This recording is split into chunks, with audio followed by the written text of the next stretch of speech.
Welcome to Sweet Life Beat Life. We hope this video helps. You begin by confirming your Windows build and exact GPU model, because driver mismatches cause most issues. Once done, back up Yuzu's config and current drivers to a separate folder so you can restore if needed. Next, download the latest official GPU driver package from the manufacturer. Do not use beta builds. These steps prevent data loss and ensure the rest of the process applies cleanly to your system. Now you remove old drivers. First, uninstall the GPU and Device Manager to detach current files. Then, reboot to safe mode and run Display Driver Uninstaller for a complete cleanup.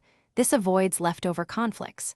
After rebooting normally, run the new installer and choose the Clean Install option.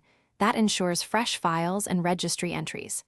By doing this, you eliminate corrupted remnants and give Yuzu a consistent graph. Finally, open Yuzu and align its GPU backend and API to match your new driver, OpenGL or Vulkan, depending on support, because compatibility matters.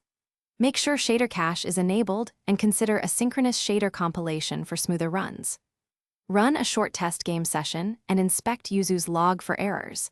If something fails, roll back to your backup drivers or repeat the plus reinstall. This troubleshooting tip fixes persistent issues.